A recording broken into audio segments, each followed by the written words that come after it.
भगवान शिव ने बताया कौन सी औलाद अपने माता पिता को दुख देती है। दोस्तों, एक समय की बात है जब देवर्षि नारद नारायण नारायण का जाप करते हुए भगवान शिव के दर्शन के लिए कैलाश पर्वत पर जाते हैं। फिर देवर्षि नारद को देखकर भगवान शिव प्रसन्न होते हैं और कहते हैं, हे नारद, आज अचानक किस कारण से कैलाश पर्वत पर तुम्हारा आगमन हुआ है? अवश्य ही कोई विशेष कार्य होगी जिसका भाग बनकर तुम यहाँ पर आए हो। फिर नारद जी कहते हैं, हे भोलेनाथ, आप तो अंतर्यामी हैं, भला आपसे कोई बात कैसे छिपी रह सकती है? हम यहाँ किस लिए आए हैं आपको भली भांति पता है। हे प्रभु, आज मेरे मन में एक शंका निर्माण हो रही है, उसी का समाधान करने के लिए उद्देश्य से आपके पास आया हूँ। कृपया मेरी इस शंका का समाधान कीजिए। तब भगवान शिव कहते हैं, हे नारद, तुम्हारे मन में जो भी शंका हो निसंकोच होकर पूछो, मुझे तुम्हारी इस शंका का समाधान करके खुशी होगी। तब नारद जी कहते हैं, हे प्रभु, मैं अभी अभी पृथ्वी लोक का भ्रमण करके आ रहा हूँ और मैंने देखा कि पृथ्वी लोक पर बहुत सारे माता पिता की औलादें उनकी बुढ़ापा का सहारा नहीं बन रही है तथा अपने माता पिता को बुढ़ापे में बहुत कष्ट देते हैं। तो हे प्रभु, वह कौन सी औलाद होती है जो अपने माता पिता को दुख देती है? तब भगवान शिव कहते हैं, हे नारद, तुमने आज पूरे मानव जाति के कल्याण हेतु प्रश्न किया है, जो मैं इस प्रश्न का उत्तर एक छोटी सी कथा के माध्यम से देना चाहता हूँ। इसलिए तुम इस कथा को पूरा ध्यान से सुनना और मानव जाति के कल्याण हेतु प्रसार भी करना। फिर कथा को प्रारंभ करते हुए, दोस्तों, प्राचीन काल की बात है, एक नगर में मनमोहन नाम का राजा रहता था, जिसकी एक बहुत ही सुंदर कन्या थी, जो उस कन्या का नाम अमृता था, जिसमें उसे अपने ऊपर अपने स्वरूप का बहुत बड़ा घमंड था। माता पिता की वह शुरू से ही लाडली बेटी थी, इसलिए पूरी स्वतंत्रता के साथ खेली कूदी और बड़ी हुई। उसे इस बात का भी अभिमान था कि वह एक राजकुमारी है। वह अपने आगे किसी को कुछ नहीं समझती थी, चलते फिरते लोगों का अपमान करती रहती थी। फिर भगवान शिव कहते हैं, हे देवर्षि नारद, हर व्यक्ति को बेटा हो या बेटी जरूर से अधिक स्वतंत्रता उन्हें बिगाड़ देती है और उन्हें बिगाड़ने में सबसे बड़ा योगदान उनके माता पिता का ही रहता है।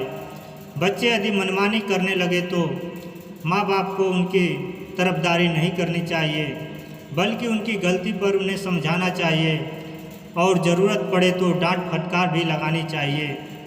और बच्चे भी आपकी बात तभी मानेंगे जब आपने उन्हें बचपन से समझाया होगा और उनकी हर एक गतिविधि पर नज़र रखी होगी। यदि माता पिता ने ऐसा नहीं किया है तो औलाद के बड़े होने पर आप उन्हें दंडित करके भी नहीं सुधार सकते। तब तो आपका समझाना भी उनको तीर की बाढ़ की भांति चुभेगी, वह आपके बस से बाहर हो जाएंगे। फिर भगवान शिव कहते हैं, हे देवर्षि नारद, राजा मनमोहन की कन्या के लिए जो भी रिश्ता आता वह अपने दुष्ट स्वभाव के चलते वह उसे लौटा देती थी और उसके लिए ना जाने कितने रिश्ते आए और उनसे सबको अपमानित करके उनकी हंसी उड़ाते हुए वहाँ से वापस कर देती थी, जिससे राजा भी बेटी की इस हरकतों से बहुत परेशान हो चुका था। फिर एक दिन राजा ने बेटी अमृता के लिए अपने राज्य में एक स्वयंवर का आयोजन किया। कई जगह के राजकुमार राजा महाराजा स्वयंवर में भाग लेने के लिए आए और सारे राजा महाराजा आकर अपने अपने आसन पर बैठ गए।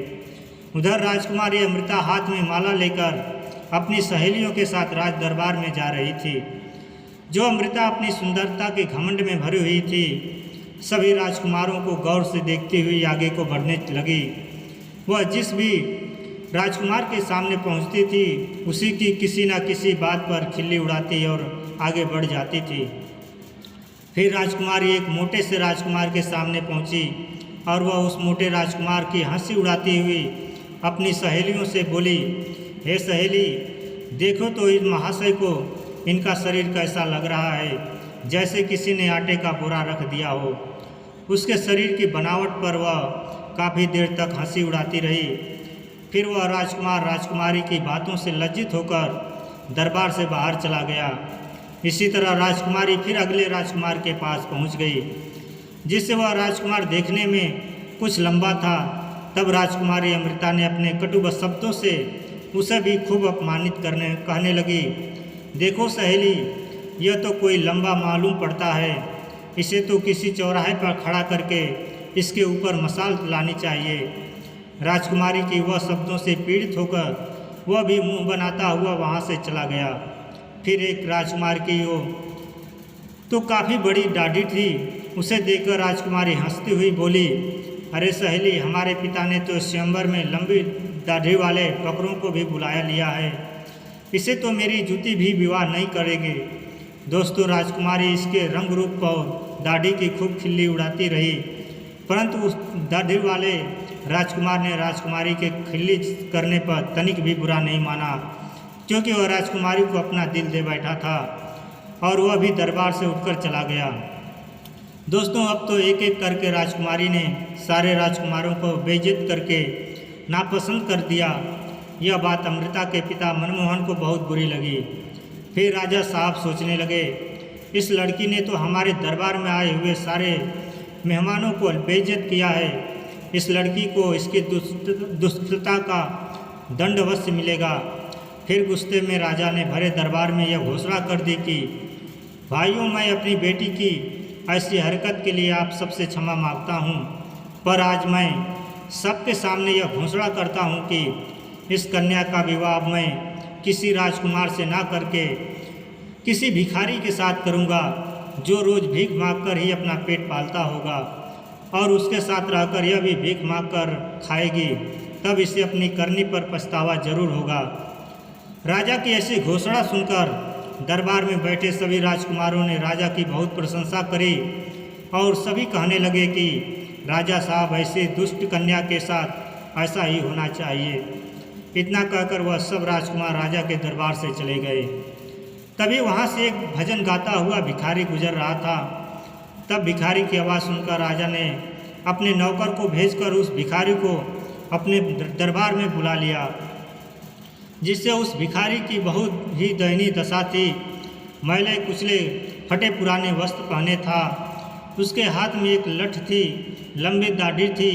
भिखारी राजा के सामने जाकर खड़ा हो गया और अपनी मधुर आवाज़ में कुछ गीत गुनगुनाने लगा।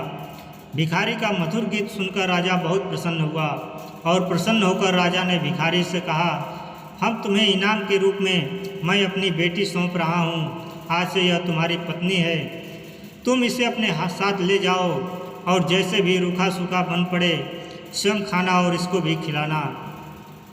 दोस्तों, अपने पिता मनमोहन का ऐसा कठोर निर्णय सुनकर अमृता बहुत दुखी थी कि उसके पिता ने यह क्या कर डाला। पहले तो उसने भिखारी के साथ जाने से साफ इनकार किया, पर राजा का ऐसा ही आदेश था, इसलिए उसे विवश होकर भिखारी के साथ जाना पड़ा। फिर राजा ने कहा, बेटी, तुमने किसी राजघराने में जाने का अधिकारी पूरी तरह से खो दिया है। अब से यह भिखारी ही तुम्हारा पति है, इसी के साथ तुम्हें अपना जीवन बिताना पड़ेगा। अगर तुमने इसे धोखा दिया या इसका साथ छोड़ा तो तुम्हें मृत्युदंड भी दिया जा सकता है। दोस्तों, फिर राजा ने अमृता का विवाह उस भिखारी से कराने के बाद उसे अपने घर से विदा कर दिया, जो अमृता रोती चिल्लाती छाती पीटती हुई भिखारी के साथ चली गई।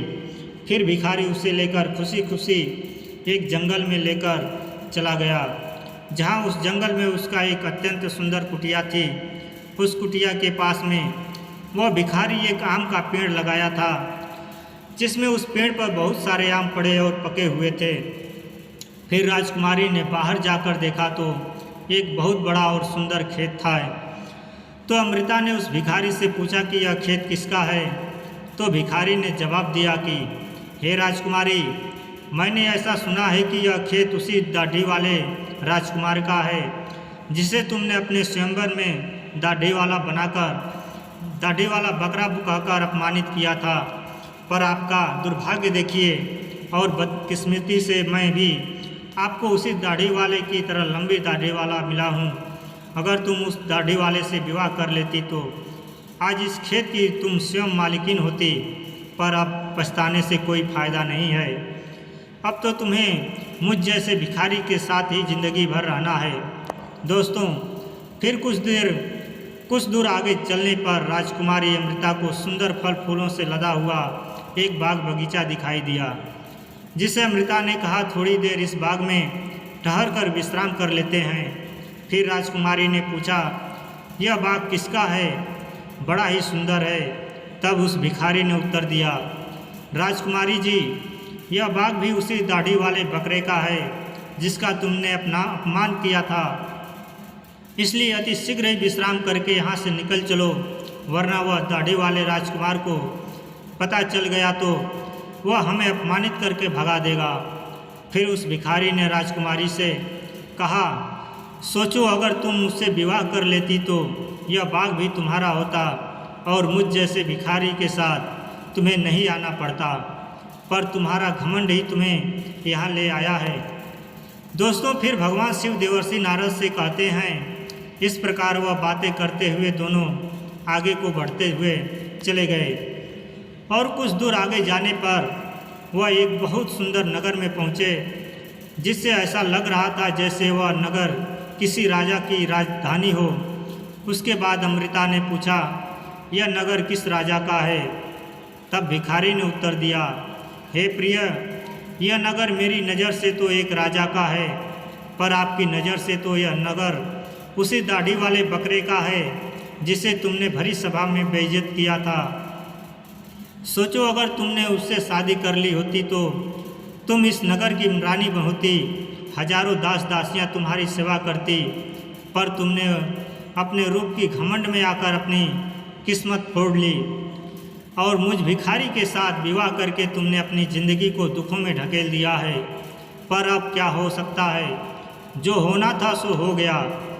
भिखारी की बात सुनकर राजकुमारी को बड़ा पश्चाताप होने लगा और कहने लगी, काश मैंने उसके साथ विवाह कर लिया होता।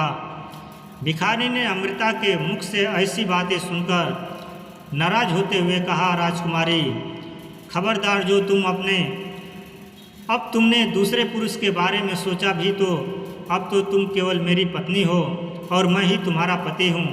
अब महलों के सपने देखना छोड़ दो, तुम्हें मेरे साथ मेरी झोपड़ी में रहना चाहिए। दोस्तों, इतना कहकर भिखारी राजकुमारी अमृता को अपनी झोपड़ी के पास ले गया, जो राजा के उस नगर से कुछ दूर एक तालाब के किनारे बनी हुई थी, जिससे झोपड़ी देखकर अमृता को बड़ा क्रोध आया और कहने लगी, यह कितनी बेकार सी झोपड़ी है, मैं इसमें कैसे रह पाऊंगी? मैं बहुत बड़े महलों की रहने वाली हूँ और इस छोटी सी झोपड़ी में मेरा गुजारा कैसे होगा? फिर भिखारी बोला, राजकुमारी, अब आज से यह झोपड़ी तुम्हारा नया घर है और इसी में तुम्हें रहना पड़ेगा। तब अमृता ने पूछा कि यहाँ पर तुम्हारा कोई नौकर चाकर नहीं दिखाई दे रहा है, झोपड़ी की साफ सफाई कौन करेगा? तब भिखारी ने कहा, हे राजकुमारी, यह तुम क्या कह रही हो? मैं कोई राजा नहीं हूँ, ना कोई राजा का बड़ा अधिकारी या कर्मचारी हूँ जो मेरे पास नौकर चाकर होंगे। मैं तो खुद एक भिखारी हूँ। मैं तो नौकरों से भी बहुत गया गुजरा हूँ। झोपड़ी की सारा काम अब तुम्हें और मुझे ही करना है। चलो अब तुम पहले झोपड़ी की साफ सफाई करो, फिर मेरे लिए खाना बनाओ, मुझे बहुत भूख लगी है। चलते चलते मैं थक चुका हूँ। तब भगवान शिव देवर्षि नारद से कहते हैं, अमृता को भोजन बनाना तो आता ही नहीं था, इसलिए भिखारी और राजकुमारी ने मिलकर उल्टा सीधा खाना बनाया और खाकर दोनों सो गए। दूसरे दिन भिखारी ने राजकुमारी को जगाया और घर का सारा काम करने को कहा। फिर राजकुमारी पूरे दिन काम करती रही और भिखारी की डांट फटकार सुनती रही। 2-4 दिन इसी तरह बीत गए। घर में जो कुछ खाने को था वह सब खत्म हो गया। फिर भिखारी बोला, प्रिय, अब खाने को तो कुछ न बचा है, नहीं जो कुछ मैं मांग कर रखा था वह सब खत्म हो चुका है। आगे किसी जीविका चलाने के लिए हमें कुछ काम करना पड़ेगा। एक काम करो, मैं तुम्हें इस आम के पेड़ से आम तोड़कर टोकरी में भर कर दे दूँगा, तुम उसे आम को बाजार में ले जाकर बेच कर आना। तब राजकुमारी ने आश्चर्य से कहा, मैं आम बाजार में बेचने नहीं जाऊंगी। अगर मुझे किसी ने आम बेचते देखकर पहचान लिया तो वह मेरी बहुत हंसी उड़ाएंगे, मुझे बहुत शर्म आएगी। तब भिखारी बोला, काहे की शर्म, अब तो तुम रानी नहीं हो, तुम एक भिखारी की पत्नी हो। शर्म तो तुम्हें तब लगती जब तुम उस दाढ़ी वाले की पत्नी होती और वह तुमसे बाजार में आम बेचने को कहता। अब अगर शर्म ही आती है तो फिर भूखी मरो। दोस्तों, फिर राजकुमारी बाजार में आम बेचने चली गई और एक सड़क के किनारे आम रख कर बैठ जाती है और दिन भर आम बेचती रही, जिससे धीरे धीरे उसके आम खूब बिकने लगा। फिर एक दिन की बात है, जब राजकुमारी अमृता सड़क पर बैठी आम बेच रही थी, तभी वहाँ पर एक राजा का मंत्री आता है और उसने लात मारकर उसके सारे आम इधर उधर फैला देता है और बोलता है, खबरदार, जो रास्ते में घेर कर आम लगाए तो। उसके बहुत सारे आम फूट गए थे और उसका बहुत नुकसान हो गया था। फिर राजकुमारी को बड़ा दुख हुआ। उसने सारी बात झोपड़ी में आकर भिखारी को बताई कि आज एक राजा के सिपाही ने उसके आम पर लात मारकर फोड़ डाले। तब भिखारी कहा, तुम बिल्कुल पागल हो, अगर तुम बीच रास्ते घेर कर दुकान लगाओगी तो सिपाही तो आम फोड़ेंगे ही। अब तुमसे यह भी काम ठीक से नहीं होगा। तुम्हें कोई काम बताओ तो तुमसे ठीक से होता ही नहीं है। अब मैं जा रहा हूँ और तुम्हारे लिए कोई और काम तलाश करूँगा। फिर भिखारी राजा के एक बड़े अधिकारी के यहाँ रसोई का काम तलाशा आया और अमृता से कहा कि मैंने तुम्हारे काम की व्यवस्था कर दी है। कल से तुम राज्य के कर्मचारी की रसोई में जाया करोगी और वहाँ के रसोइयों के साथ मिलकर खाना बनाना है, जिससे वहाँ से हमें खाने के लिए अच्छा भोजन भी मिलता होगा रहेगा। दोस्तों, फिर भगवान शिव देवर्षि नारद से कहते हैं, इस प्रकार वह घमंडी राजकुमारी रसोइये की मददगार बनकर के काम करने लगी। वह सुबह से शाम तक रसोइयों के साथ मिलकर काम करती और रात को बचा हुआ खाना अपने घर ले आती। इस तरह दोनों की जिंदगी अब कुछ सुकून से कटने लगी। फिर एक दिन की बात है, अमृता रसोई में काम कर रही थी। तभी उसने खिड़की से झांक कर देखा तो वहाँ राजा के महल में कुछ उत्सव होने वाला था। पूरा राजमहल सजाया हुआ था। बड़े बड़े मेहमान आ रहे थे। नौकर चाकर उनका स्वागत कर रहे थे। महल में बड़ी धूमधाम थी, जिससे राजकुमारी वह सब देखकर अपनी किस्मत को कोस रही थी और अपनी किस्मत पर आंसू बहा रही थी और सोच रही थी कि काश मैं भी इतनी घमंडी नहीं होती तो मुझे यह दिन देखने को नहीं मिलता। वह वहाँ खड़ी खड़ी सोच रही थी। तभी वहाँ दो दासियाँ आती हैं और कुछ खाने का सामान उसकी टोकरी में रख कर चली जाती हैं। फिर राजकुमारी टोकरी को लेकर अपने घर को लौटने लगी। तभी वह दरवाजे से निकल ही थी कि तभी सामने से एक राजसी पोशाक पहने एक पुरुष ने आकर उसे रोक लिया। देखने में वहाँ का महाराजा मालूम पड़ रहा था। राजकुमारी ने जब उसके चेहरे को देखा तो वह डर के मारे कांपने लगी, क्योंकि वह राजा वही दाढ़ी वाला था जिसको अमृता ने अपने यहाँ दाढ़ी वाला बकरा कहकर अपमानित किया था। राजा ने राजकुमारी से कुछ नहीं कहा, बल्कि वह उसे उसका हाथ पकड़कर दरबार में लेकर पहुँचा, जहाँ तमाम मेहमान लोग बैठे हुए थे। वहाँ की भव्यता को देखकर घबराहट में राजकुमारी के हाथ पैर कांपने लगे और उसके हाथ से टोकरी छूटकर जमीन पर गिर पड़ी, जिससे टोकरी में रखा हुआ खाना जमीन पर गिरकर इधर उधर बिखर गया। जो राजकुमारी बहुत उदास हो गई। दरबार में बैठे हुए मेहमान यह देखकर जोर जोर से हंस पड़े। अपने ऊपर सबको हंसता देखकर अमृता घुटन से मरी जा रही थी, जिससे उसे ऐसा लग रहा था कि अभी धरती फट जाए और मैं उसमें समा जाऊं। उसने राजा से अपना हाथ छुड़ाया और वहां से भाग जाना चाहती थी, परंतु राजा ने उसे रोकते हुए कहा, राजकुमारी घबराओ मत, तुम्हारे साथ कोई अभद्रता का व्यवहार नहीं होगा, बल्कि तुम्हें मैं यहाँ सम्मानित करने के लिए लाया हूँ। मैं वही तुम्हारा भिखारी पति हूँ जो तुम्हारे साथ झोपड़ी में रहता था, और मैं वही सिपाही हूँ जिसने तुम्हारे आम को फोड़े थे। मैं वही यहाँ का राजा हूँ और वही दाढ़ी वाला बकरा हूँ।